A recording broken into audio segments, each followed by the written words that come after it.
Halo semuanya, selamat datang di Ngopi, ngobrolin perubahan dan inovasi. Kembali lagi sama aku, Lutfi. Dan hari ini kita ditemenin sama dua orang yang ada di balik layar CCE atau Catalyst Changemaker Ecosystem. Jadi itu adalah salah satu program yang ada di GIF. Dan hari ini kita mau tanya-tanya nih, lebih dalam lagi tentang CCE. Dan gak cuma itu, kita juga mau tanya-tanya tentang gimana sih untuk kita bisa jalanin program itu, mindset apa yang harus kita punya untuk bisa jalanin program sosial seperti CCE, dan mungkin beberapa pengalaman mereka ketika mereka udah running CCE dari dulu nih. Karena kebetulan yang tadi aku bilang, ketika aku bilang mereka adalah orang di belakang CCE, mereka udah ada di sini dari CCE yang pertama, sampai sekarang kita baru aja nge-launch CCE, program-program atau project-project dari CCE yang ketiga nih, kayak gitu. So without further ado, boleh kenalan dulu A di sebelah sini, ada Aldi dan Idan, boleh kenalan dulu? Idan dulu. Oke. Halo semuanya, aku Idan. Aku sebagai program manager di CCE. Oke. Halo semua, nama aku Aldi. Aku selaku program coordinator dari Catalyst Changemakers Ecosystem. Oke, biar tenang dulu, biar cair dulu, apa kabar? Alhamdulillah sehat. Baik, sehat. Sehat. Lagi hujan di luar. Lagi hujan di luar, dingin tadi ya? Dingin. Oh, oke. Boleh kenalan, mungkin bukan kenalan kali ya, ceritain lebih lanjut dong. Mas-mas, kakak-kakak udah ada dari CCE yang keberapa? Waktu itu memori pertama tentang CCE itu apa sih? Kalau aku di CCE udah hampir 3 tahun lebih sebenarnya. Jadi aku join CCE sejak CCE pertama. Waktu itu lagi proses lab, kita ada namanya Catalyst Changemakers Lab, workshop kurang lebih selama 3 bulan, 2 bulan. Saat itu aku join, jadi aku udah menemani CCE ini dari awal sebenarnya. Dari awal ya? Dari awal.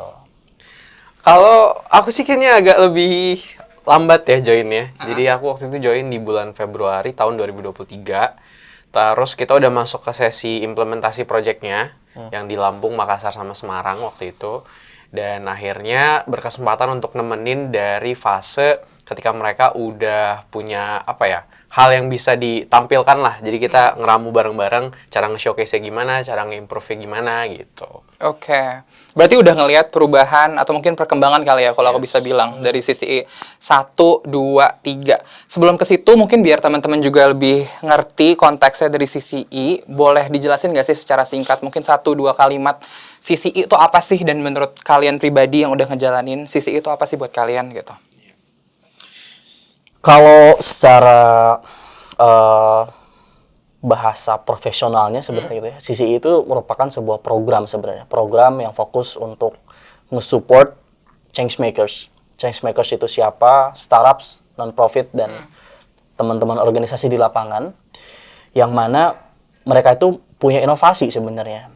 Cuman mereka banyak banget hambatan-hambatan sehingga kesusahan untuk implementasi dan mewujudkan ide dan inovasi tersebut gitu. Kalau buatku sendiri, CCE itu udah jadi semacam bayiku sendiri gitu ya. Karena dari awal kita bersama-sama dengan tim gitu, bersama Aldi juga membangun CCE, dan kita belajar banyak dari tiap cohort. Karena sekarang udah cohort ketiga kan. Tiap cohort itu ada banyak pembelajaran yang mana tiap tutup buku, satu cohort beres, itu ada proses refinement, perbaikan-perbaikan yang mana untuk membuat si CCE berikutnya ini lebih baik. Ada proses improvement di sana. So, aku cukup attach dengan CCE. Banyak banget changemakers di luar sana gitu yang sangat semangat untuk membuat inovasi ini menjadi sebuah kenyataan yang nge-support masyarakat, menyelesaikan permasalahan-permasalahan di lapangan. Dan CCE 3 merupakan salah satu CCE yang cukup berkesan. Mungkin nanti kita bisa ngobrol kita CCE bakal 3 masuk ya. situ ya nanti ya. Oke, kalau tadi Kak Idan ini ya, sangat-sangat attach ya. Aha. Aku juga sama sih sebenarnya.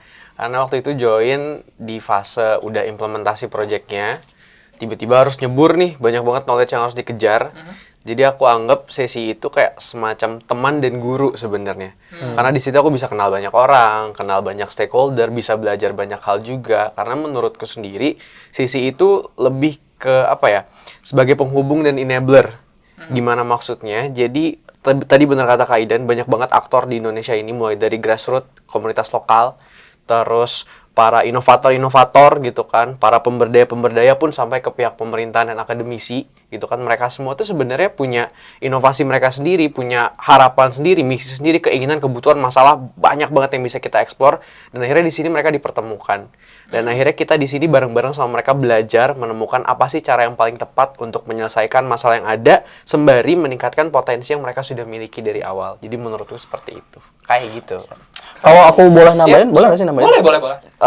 CCI ini dulu dibentuk sebenarnya ada banyak banget latar belakang sebenarnya yang membuat kita, CCI merupakan salah satu metode yang tepat untuk menyelesaikan sebuah permasalahan waktu itu.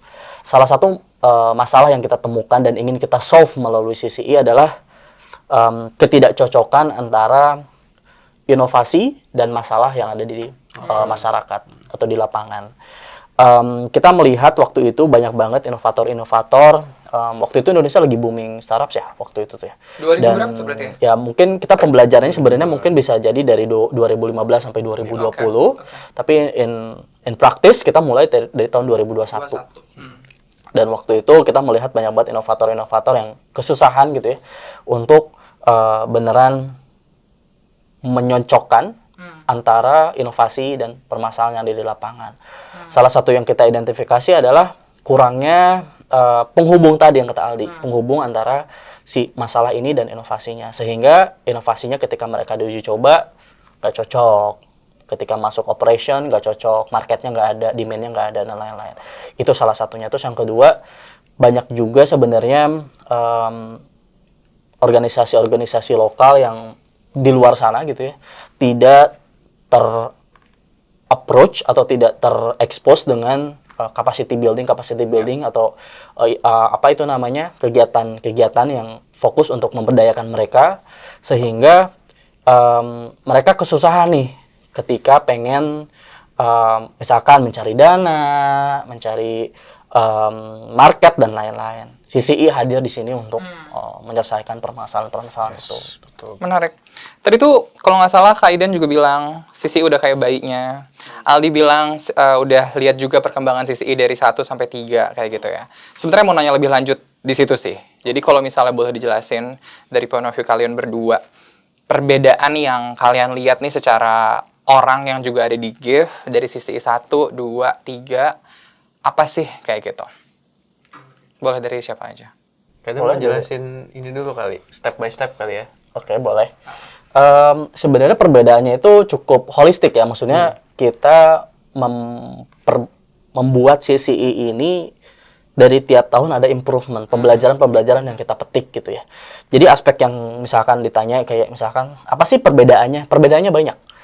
Mulai dari aspek sektornya, misalkan sektornya kita belajar dari sektor yang CCI pertama itu di air, maksudnya fokusnya air, sektornya gitu ya. Terus di CCI 2 kita fokus di circular economy. Itu ada alasannya. Alasannya adalah ketika kita fokus ingin membuat, karena waktu itu kita juga pengen membuat sebuah inisiatif lokal berdaya, masyarakat yang berdaya melalui inovasi.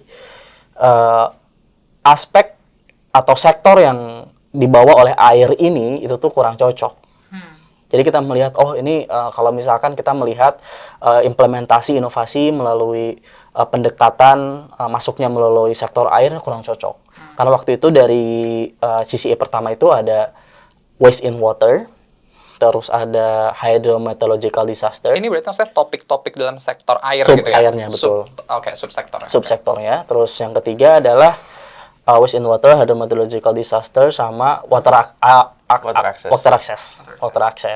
Dan kita melihat, dari ketiga ini yang paling bisa mensupport lokal berdaya tadi itu tuh waste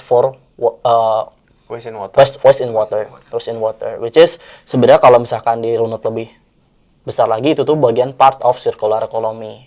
Jadi CCI 2 kita implementasi circular economy dengan harapan lokal berdaya ini akan menjadi salah satu payungnya gitu ketika implementasi. Itu dari aspek sektor.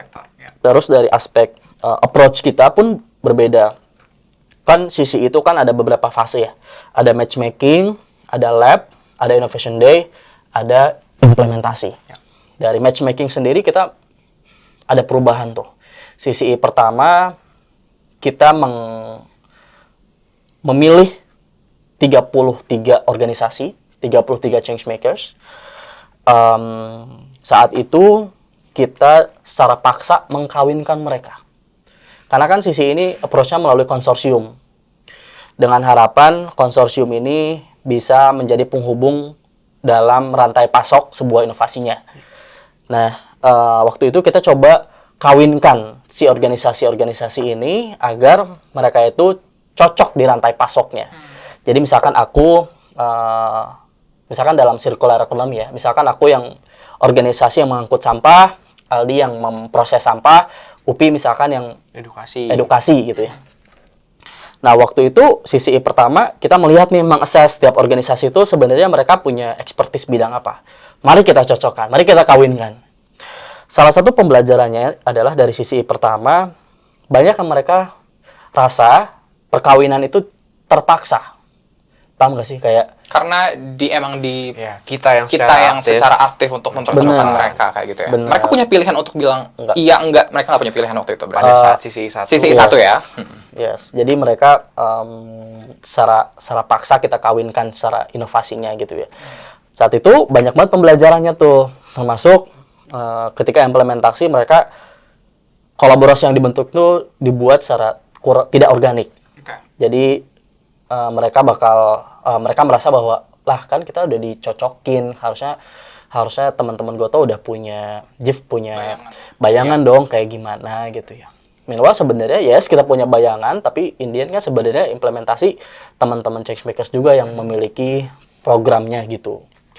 Nah, sisi kedua kita approach-nya berbeda tuh. Kita mencoba untuk meng-combine antara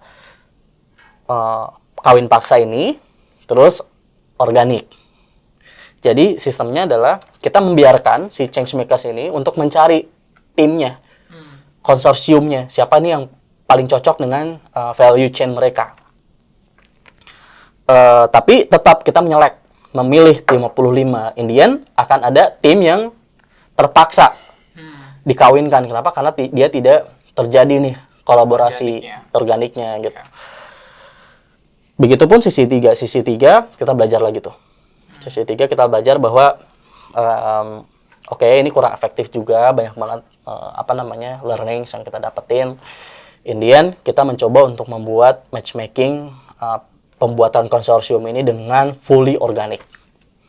Jadi kita membiarkan mereka untuk mencari dulu konsorsiumnya, membuat dulu konsorsiumnya sangat organik, sesuai dengan value chain mereka, inovasi mereka, kecocokan.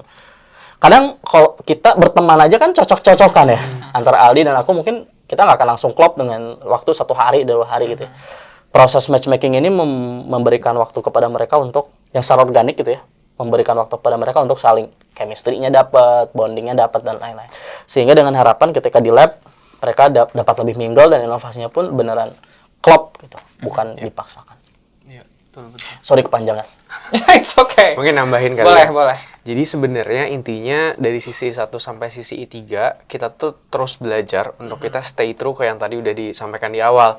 Yang mana kita ingin inovasi yang ada itu sesuai dengan kebutuhan yang ada di lapangan, yang ada di masyarakat gitu kan, sesuai dengan misi dari aktor-aktor itu gitu kan. Makanya setiap kali kita belajar mulai dari sisi 1 sampai sisi 3, dari pemilihan sektor, pemilihan lokasi, kita holistik ngelihatnya, mulai dari riset, dari desk research ya, terus kita juga ngobrol sama pemerintah, fokus mereka mau kemana, terus dari isu yang lagi happening sekarang nih apa nih, akhirnya kita coba ke sana. Bahkan ini learnings yang terjadi di sisi 3, kenapa kita akhirnya nggak memutuskan kayak sisi 1 dan sisi 2 kita milih sektor, karena kita ngerasa ternyata tiap-tiap lokasi ini bisa jadi isunya atau potensinya beda-beda banget, nggak bisa kita satu kotakan gitu. Akhirnya kita ngirim peneliti dari tim kita, salah satunya Kak Idan ya Kak waktu itu, ke 4 lokasi C3, Belitung, Lombok Tengah, terus Magelang dan juga Malang.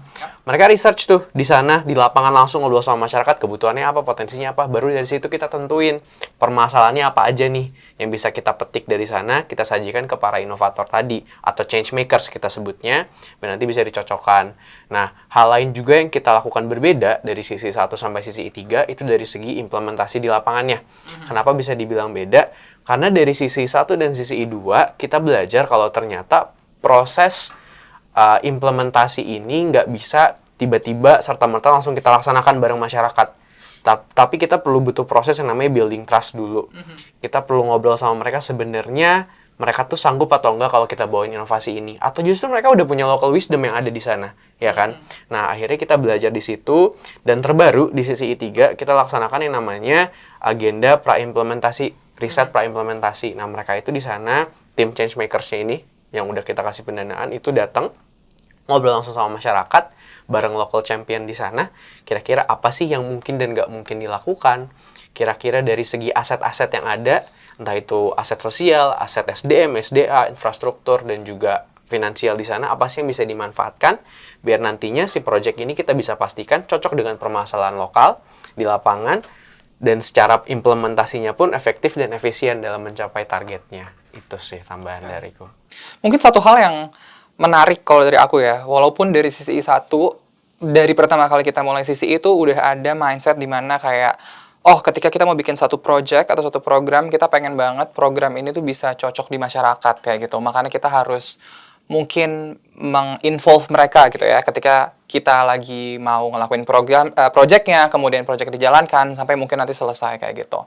Kalau misalnya tadi kalian berdua udah kasih perbedaan atau mungkin perkembangan dari sisi 1, 2, 3, ada nggak sih satu benang merah atau mungkin satu mindset, satu value yang kita masih pertahankan nih dari sisi 1 sampai yang mungkin yang terakhir, yang ketiga gitu? Oke. Sebenarnya bukan satu sih, ada beberapa sebenarnya. Ya? Cuma kalau misalkan ditanya core-nya, itu aku mungkin bisa bilang ada 2. Yang pertama, mindset terkait dengan entrepreneurship. Terus yang kedua, terkait dengan human-centered design, yang mana human-centered design ini muncul di sisi I2 menuju ke sisi I3. Jadi ada proses refinement di sana. Mindset yang itu nggak terjadi di sisi I pertama. Jadi mindset yang muncul gitu ya ketika di sisi I2-nya dari pembelajaran sisi 1. Benang merahnya apa? Cukup simpel sebenarnya. Jadi salah satu value yang kita selalu dorong kepada teman-teman change makers itu terkait dengan bagaimana mereka bisa memberdayakan masyarakat. Memberdayakan masyarakat ini kan banyak ya caranya gitu ya. Sebagai inovator, mereka tentu perlu ada economic value di sana. Ketika memberdayakan masyarakat, kalau misalkan kita kasih dana, terus let's say 10 juta gitu, kasih dana gitu. Terus mereka untuk mengimplementasikan inovasinya 10 juta gitu. Tanpa adanya mindset entrepreneurship, itu jadinya bakal CSR aja. Ada cuman donasi aja, bagi-bagi aja gitu ya.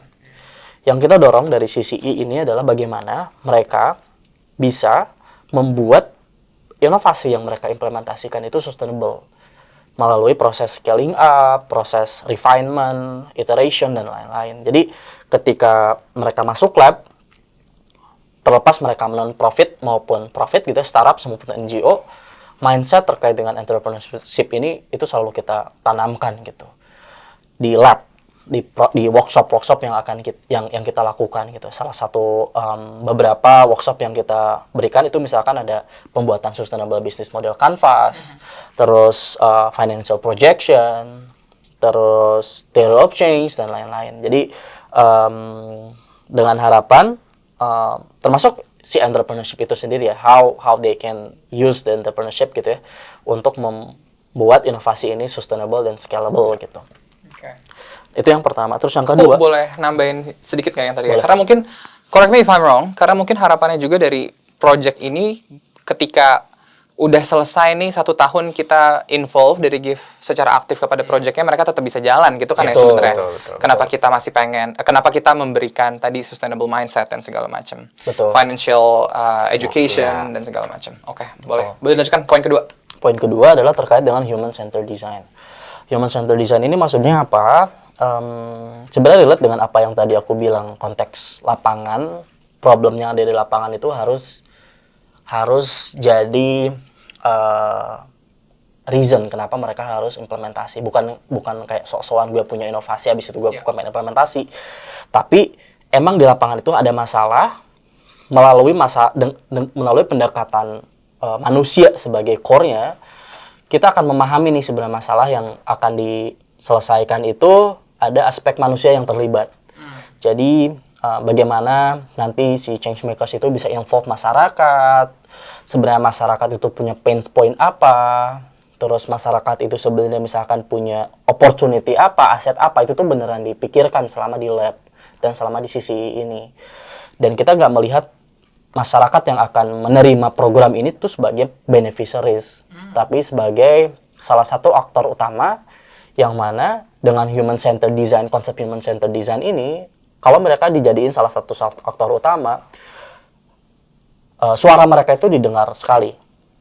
Jadi kalau mereka mau ngasih feedback, mau involve, itu tuh sangat kita dorong dalam si piloting atau nanti implementasi. Gitu. So jadi sebenarnya kalau aku boleh itu ada 2. Yang pertama tadi Mindset. entrepreneurial mindset. Yang kedua gimana? Human centered design. Oke. Ali mau nambahin mungkin atau? Boleh. Sebenarnya aku sepakat banget sama yang kata Kaidan 2 tadi, entrepreneurship dan human centered design. Mungkin kalau di sini in this case social entrepreneurship yang mungkin ya. Dan kalau ngomongin social entrepreneurship dari learnings kita, itu challenge-nya adalah ketika kita menghubungkan startup dan NGO, kadang bisa balap-balapan nih mana yang lebih kuat gitu kan. Antara socialnya atau entrepreneurship. Nah, kadang kita susah untuk ngebalancein itu. Makanya di sisi tiga kita coba untuk pastikan si sosialnya ini tetap jadi core value mereka, inovasi mereka, entah itu approach dari lingkungan atau edukasi ke masyarakatnya, kita serahkan ke mereka, tapi itu jadi core value-nya. Cuman kita bekali mereka dengan kompetensi tadi, finansial, entah itu mereka ngebuat financial modelingnya seperti apa, projection plan ke depannya, kemudian dari segi kapasitas SDM-nya pun basic lah, mulai dari pembukuan sampai nanti pengolahan dana project kita siapin semuanya. Jadi itu semua bisa sustain, dan itu bahkan sampai ke level masyarakat bareng-bareng sama change makers yang akan implementasi. Mungkin itu tambahan sedikit. Dan yang kedua, mungkin mau klarifikasi ya, kalau teman-teman ngedengar human centered design, wah sangat tidak lingkungan gitu kan, takutnya ekstraktif segala macam. Maksud kita nggak kayak gitu, tapi karena kita paham manusia dan lingkungan itu saling mempengaruhi satu sama lain gitu kan. Kalau ada teorinya people and environment gitu kan, PIE. Cuman kalau kita ngomongin intervensi yang kita lakukan, kita fokus di SDM-nya dulu. Gimana caranya si SDM ini punya pemahaman kalau untuk menciptakan profit, misalnya untuk startup atau NGO untuk menciptakan dampak sosial lingkungan mereka harus pastiin yang tadi dulu, social entrepreneurship. Dan cara kita mendelivernya itu kita pastikan sesuai dengan kebutuhan dari masing-masing partisipan atau beneficiary atau partner-partner stakeholders kita pun disesuaikan dengan kapasitas mereka masing-masing. Jadi kita bukan workshop 1 kali doang, 2 kali doang, tapi kita ada sesi mentoring yang intensif. Kita juga ada beberapa kali audiensi sama masing-masing stakeholder. Jadi kita beneran fokus SDM-nya gimana cara biar siap, punya pemahaman yang pasti, biar lingkungannya pun bisa dijaga dengan inovasi yang mereka miliki ini gitu. Oke, cool.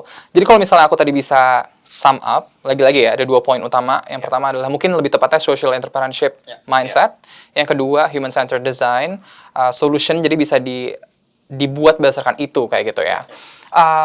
Kalau misalnya dilihat tapi ya, di dunia nyata gitu ya, mungkin dari beberapa program-program sosial atau project-project sosial, masih banyak banget yang, I could say it's like a one hit kind of like program, right? Jadi kayak, masuk, kemudian memberi something, be it like money, be it like, I don't know, help or anything.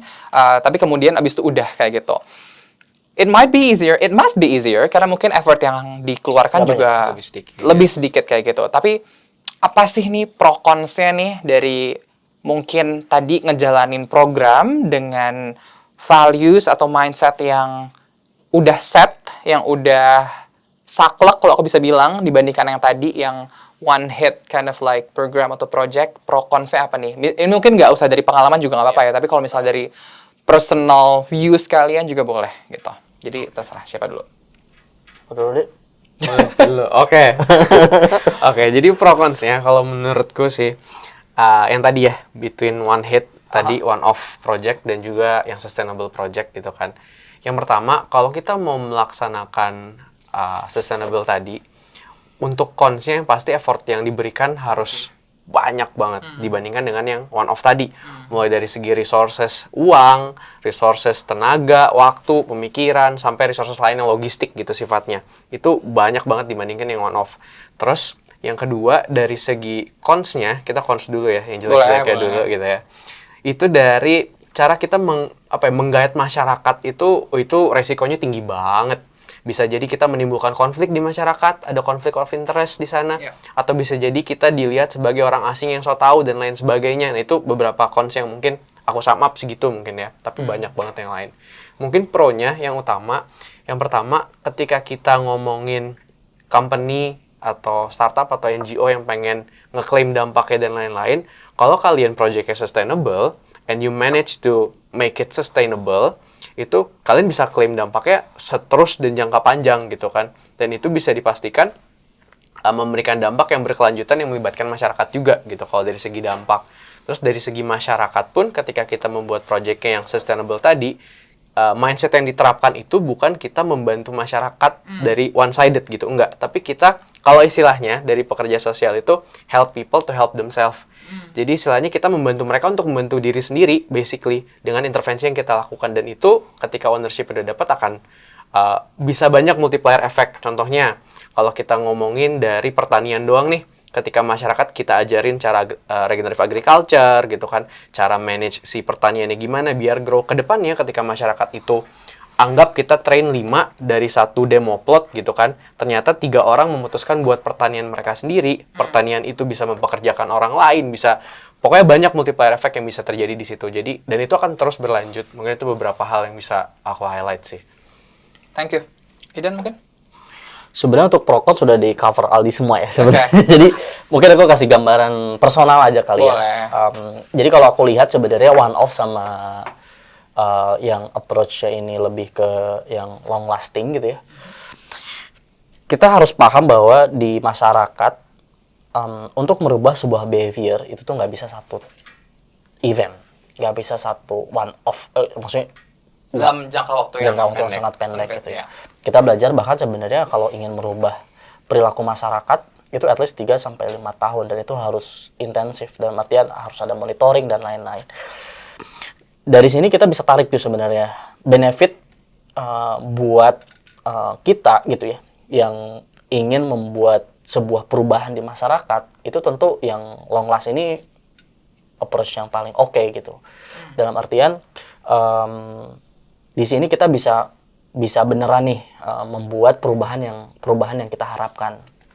Tapi aku juga paham beberapa organisasi, beberapa company juga mereka mungkin melihat bahwa ini kepanjangan, terus aspek budgetnya pun juga ketinggian, terus ya waktu wise itu time wise mungkin mereka lebih panjang gitu. Dan sebenarnya aku di sini bukan memilih salah satu gitu ya, dalam artian semua ini ada pro consnya terbaiknya mungkin balik lagi ke kebutuhan dari organisasi itu sebenarnya. Gitu sih sebenarnya. Dan kita kalau di JIF gitu ya, kita percaya bahwa yang long last ini salah satu pilihan yang terbaik. Dalam artian kita menggunakan sisi ini sebagai metode untuk membuat perubahan yang terjadi di masyarakat itu tuh yang sifatnya permanen, bukan yang satu kali. Mungkin aku kasih contoh kali ya, boleh nggak? Boleh banget. Kasih contohnya itu di Danau Toba gitu ya, di Samosir. Kita punya project di Samosir terkait dengan pengelolaan sampah dan pengelolaan Pencegahan food loss. Pencegahan food loss dan pencegahan food loss. Mungkin kalau misalkan ditanya, kalau misalkan one off bisa nggak sih? Ya bisa, tinggal kita bangun TPS 3R, habis itu bangun juga nih infrastruktur yang ngebuat si makanan ini nggak hilang gitu kan, food loss ya. Bisa gitu ya. Tapi pertanyaannya apakah akan ada perubahan perilaku nih di masyarakat? Nah, itu yang kita pertanyakan. Bisa jadi enggak. Kenapa? Karena kalau kita cuma ngebangun infrastruktur aja tanpa mempersiapkan SDM melalui long last project tadi, itu ya Indian nanti infrastrukturnya akan mangkrak, nggak akan dipakai. Karena mungkin orang-orangnya juga nggak bakal Yes. ngejalanin lagi setelah itu gitu ya.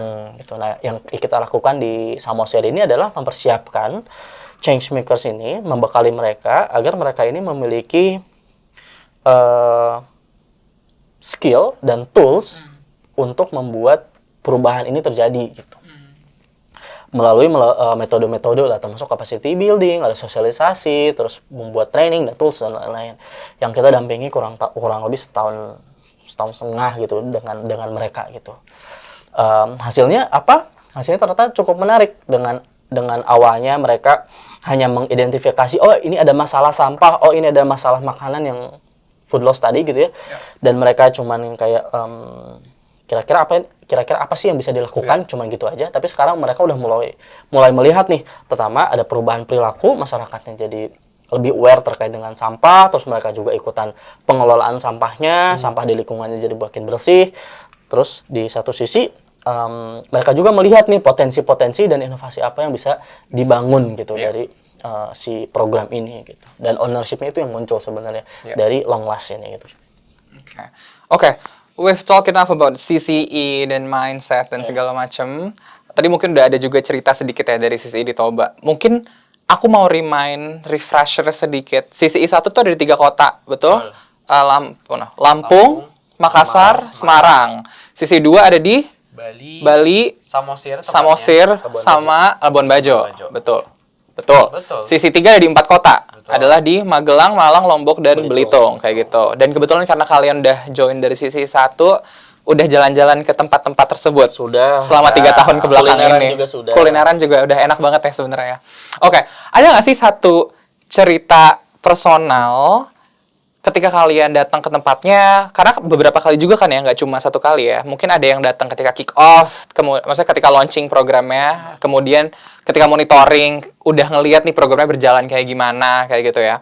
Ada nggak cerita personal yang heartwarming, yang mungkin touching buat personal kalian kayak gitu? Kayak, aku ngelihat mungkin dari tanah kemudian udah ada TPS 3R-nya. Kayak aku ngelihat anak-anak yang tadinya di sini kenapa jadi gimana. Ada nggak cerita-cerita kayak gitu? Boleh dong. Siapa dulu? Aku dulu. Oke. Kalau aku pribadi yang menyentuh itu yang di Samosir. Yang tadi udah sempat Kaidan singgung ya. Jadi memang waktu itu aku lagi visit ke sana kan. I did not expect anything at all, kayak beneran nemu cerita heartwarming atau apa. Kayak yaudah business trip, riset, ketemu pemerintah, updating gimana nih projectnya gitu kan. Tapi pas begitu sampai di sana, aku memutuskan untuk beneran live in di masyarakat itu. Kayak ya ada 5 hari lah, 4 hari 5 hari di sana, tinggal di rumah adat, terus ngobrol sama komunitas lokal, makan makanan lokal di sana, dan akhirnya nemu cerita-cerita yang menarik di sana adalah ketika kita hadir. Waktu itu kan si desa itu, Desa Hari Rapohan namanya, sebelum kita hadir tuh sebenarnya udah bagus banget, bahkan udah dapat anugerah desa wisata Indonesia untuk suatu toilet terbersih apa terbaik gitu kalau nggak salah. Kita datang di sana untuk ngebantu dari sektor yang lain, karena pariwisata udah mulai rame gitu kan, toiletnya bagus, tapi dari segi lingkungan sampahnya masih banyak, ada potensi pangan yang belum dimanfaatkan gitu kan. Pas ngobrol-ngobrol sama masyarakat di sana, ternyata ketika ngobrol nih apalagi sama tetua adatnya, mereka kan punya adat yang sangat-sangat kekeluargaan ya. Jadi kayak beneran relasi kekeluargaan tuh sangat-sangat kuat di sana. Dan dari level Tunggani Huta namanya, jadi dia tuh kayak kepala adat di satu kompleks perumahan atau hutanya itu, sampai ke level anak-anak, mereka udah di tahap yang mengintegrasikan kebiasaan gotong royong kebudayaan mereka itu dengan pengolahan sampah dan food loss tadi. Ini setelah berapa lama? Setelah, kalau nggak salah, ada hampir 1 tahun, sekitar 10 bulan waktu itu aku visit ke sana, itu sampai diintegrasiin, gitu kan. Pas usut punya usut, gitu kan, ternyata yang berhasil kita lakukan adalah ketika kita sudah memiliki trust dari masyarakat yang dibentuk dari pendekatan yang kita lakukan. Contohnya ketika kita datang ke sana tuh kita bukan langsung ngajarin, tapi kita hadir dulu ke pertemuan mereka, kita singgahi rumah mereka, makan bareng, hal-hal kayak gitu. Dan akhirnya pas ngobrol pun dapat cerita-cerita yang heartwarming banget, mulai dari ada namanya boleh sebut nama nggak sih? Nggak apa-apa. Nggak apa-apa ya, karena namanya Bang Aldi. Dia seumuran aku, kayak literally kita umurnya sama, klop banget pas ngobrol. Dia dari tahap yang awalnya kebingungan, mau jadi apa nih setelah lulus SMA, terus akhirnya dia lanjut kuliah untuk istilahnya kayak ngedelay masa nganggur dia gitu. Jadi jangan nganggur dulu, akhirnya kuliah gitu kan. Mindsetnya kayak gitu waktu itu. Sampai ke tahap ketika kita datang ngobrol sama dia memutuskan, oh ternyata kita bisa cari penghidupan lewat hal-hal yang sebelumnya kita nggak pikirin, salah satunya pengolahan sampah dan food loss tadi. Akhirnya kita temenan, ngobrol-ngobrol, dan kemarin dia lagi coba apply untuk WHV di Australia, untuk belajar di sana, pengolahan sampahnya, kata dia, karena dia pengen kayak, apa sih yang motong-motong sayur segala macam, pengen lihat pengolahan organiknya gimana, segala macam. Jadi kayak, mindsetnya udah sampai sana gitu, yang awalnya mereka bingung mau ngapain, nggak tahu ternyata ini bisa jadi penghidupan buat mereka, tapi, akhirnya terbentuk motivasinya, terbentuk mindsetnya pengen keluar negeri buat belajar, walaupun nggak directly belajar pengolahan sampah ya, tapi pengen lihat praktis di sana gimana secara langsung sambil ya explore dunia, cari penghasilan dan lain-lain. Itu kayak wow gitu. Dan terakhir akhirnya pas pulang dari sana, aku pulang kampung ke Bandung, dia lagi belajar di kampung Inggris yang di Bandung. Kita ngobrol, kita ngopi-ngopi, dan ya udah lanjutin cerita yang sebelumnya kita obrolin itu. Kayak wow. Tapi mungkin aku juga boleh sharing sedikit. Aku juga pernah ikut ke beberapa, aku baru masuk mungkin di sisi yang ketiga kali ya, yang baru benar-benar involve gitu. Kemudian terus ikut beberapa launching di Magelang sama di Belitung terakhir, dan you know what, untuk ketemu orang-orang yang lakuin perubahan langsung di sana, atau mungkin ngobrol-ngobrol langsung juga sama orang-orang yang berasal langsung dari daerahnya, itu sangat heartwarming. Aku juga punya pengalaman itu. Aku nggak kebayang pengalaman kalian sebanyak apa pastinya, dari banyak kota, banyak tempat yang dikunjungin gitu. Jadi, ya, that's very heartwarming. Kalau Idan ada nggak, Dan? Aku ada beberapa, tapi sebenarnya bukan yang heartwarming, tapi lebih ke kayak amazed gitu dengan amazed dengan apa yang terjadi di project ini sebenarnya. Mungkin aku mau angkat salah satu cerita dari Lampung, project CCI pertama. Kita waktu itu ada masyarakat lokal yang namanya Bu Dahlia. Jadi di Lampung ini kita memilih lokasi yang cukup unik karena lokasinya ini adalah sebuah pulau kecil Gitu ya. Pulau Pasaran gitu. Dan Pulau Pasaran ini Ibu Dahlia tinggal di sini. Beliau merupakan suaminya nelayan gitu ya. Terus Ibu Dahlia ini juga dia sebelum intervensi mereka itu join di komunitas wanita untuk membersihkan kayak hasil ikan kayak kerang-kerangnya dan lain-lain, teri-terinya gitu ya. Mereka bersihin untuk jadiin ikan asin gitu. Nah, yang menariknya adalah, dan aku sangat amazed dengan Bu Dahlia, dengan adanya program ini, karena program ini yang sifatnya itu merangkul gitu ya, bukan hanya mengajarkan, muncul semangat yang mana bukan dari si change makersnya, tapi semangat ini muncul dari Bu Dahlianya. Kenapa? Sebagai orang yang dari situ ya. Karena ternyata dia itu sangat peduli dengan si pulau ini. Jadi dengan adanya Bu Dahlia waktu itu muncullah inisiatif-inisiatif yang keren-keren.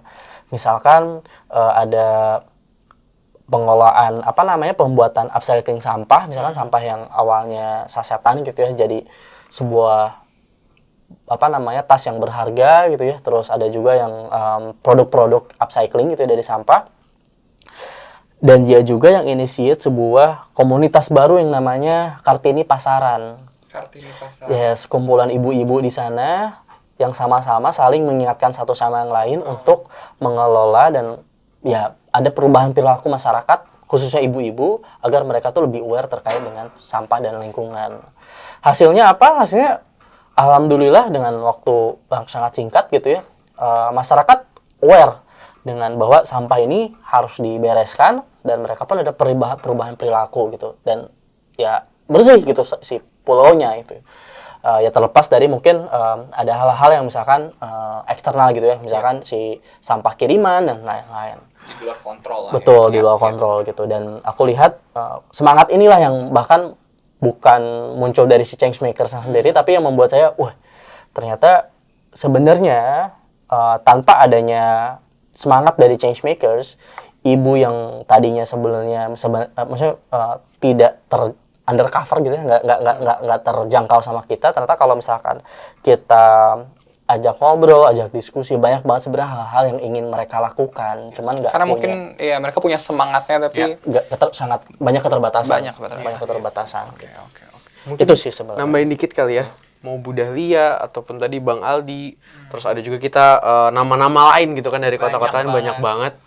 Satu hal yang sebenarnya buat aku dan dengar dari tim KI dan juga takjub adalah, mungkin Kak Upi juga waktu itu pernah ngobrol, kita adalah semangat mereka dan kayak resiliensi mereka. Karena ketika proses dari awal mereka mau proses bareng kita, bareng changemakers di lapangan aja, itu kayak udah sesuatu yang harus diacungi jempol gitu kan. Dan selama prosesnya banyak banget yang ngeremehin.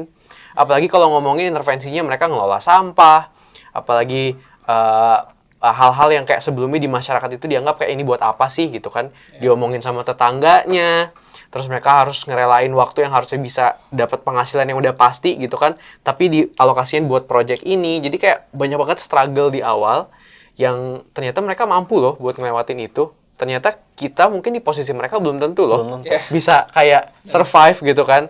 Yang mana itu menurutku salah satu tamparan keras sih ketika aku tinggal di daerah perkotaan, sistem pengolahan sampah udah jelas, lapangan pekerjaan juga udah lebih terbuka gitu kan, dan I take it for granted gitu. Dan setiap kali ngobrol sama orang-orang itu, ngelihat semangat mereka, ngelihat resiliensi mereka, wah, they are kayak 5 levels above me sih in terms of resiliency. Jadi kayak itu amazed banget. Oke. Jadi itu mungkin tadi pelajaran-pelajaran yang malah kita yang bisa ambil gitu ya dari mereka kayak gitu. Kita yang belajar. Oke. Mungkin itu secara besar. Kalau misalnya aku mau tanya-tanya nih, mungkin abis ini aku mau tanya aja sebelum ke penutup ya. Ada nggak sih saran mungkin buat teman-teman, buat organisasi, innovators, I don't know, like organizations, NGO di luar sana yang mau ngelakuin program sosial kayak gitu untuk supaya dampaknya tuh emang bisa dirasakan secara real. Walaupun mungkin tadi ya, secara waktu, secara effort, secara biaya memang harus lebih banyak, lebih panjang yang dikeluarkan, yang diusahakan. Ada nggak nih saran-saran untuk mereka supaya bisa ngerasain dampaknya beneran gitu? Ya. Kalau dari aku mungkin ada beberapa hal. Yang pertama, poinnya adalah mendengarkan. Oke. Kita mungkin kadang level edukasi gitu ya membuat kita lebih kayak pengen melakukan banyak hal. Ya. Muncul ide-ide yang mungkin kayak keren gitu ya. Terus kita juga mungkin kata Aldi misalkan di urban, terus kita melihat ada terekspos dengan sebuah inovasi, terus kita juga pengen nge-implementasiin ini gitu ya. Tapi ingat bahwa sebenarnya kita juga harus mendengarkan dengan permasalahan yang ada di lapangan itu seperti apa. Istilahnya jangan sok tahu gitu. Itu poin yang pertama. Terus yang poin yang kedua, bahwa ketika kita ingin mengintervensi sebuah permasalahan gitu ya, once kita masuk gitu ya, please be responsible for what we started gitu. Beresin sampai akhir. Dalam artian kita punya, misalnya kita punya niatan baik gitu ya untuk menyelesaikan sebuah masalah. Terkadang masyarakat itu melihat kita, oh iya ada pahlawan nih misalkan datang dari kota gitu ya. Please jangan betray their trust gitu. Karena itu sangat amat bernilai tinggi gitu ya. Karena once ada misalkan ada kegiatan atau ada intervensi yang lain, itu akan berdampak ke orang-orang yang akan masuk ke daerah tersebut. Katakanlah misalkan di kampung X, terus sebelumnya ada intervensi pengen menyelesaikan sebuah permasalahan X, terus tapi di tengah-tengah misalkan gitu ya, mereka cabut misalkan kayak gitu. Yeah. Itu akan atau misalkan mereka tidak diperlakukan sesemestinya gitu ya. Kalau kita kan melihat mereka sebagai salah satu aktor gitu ya, salah satu stakeholder penting, bukan seseorang yang penerima manfaat gitu. Bukan berarti mereka jangan menganggap mereka itu bodoh, jangan menganggap mereka itu tidak punya apa-apa. Mereka banyak banget aset dan banyak banget inovasi dan mereka juga sangat semangat gitu untuk menyelesaikan itu gitu. Jadi jangan, kalau misalkan dikasih harapan, please finish it gitu until the end, jangan tiba-tiba cabut gitu. Terus poin ketiga mungkin lebih ke kalau mau membuat sebuah project yang beneran long last, pastiin value ekonominya itu ada, economics value-nya ada gitu.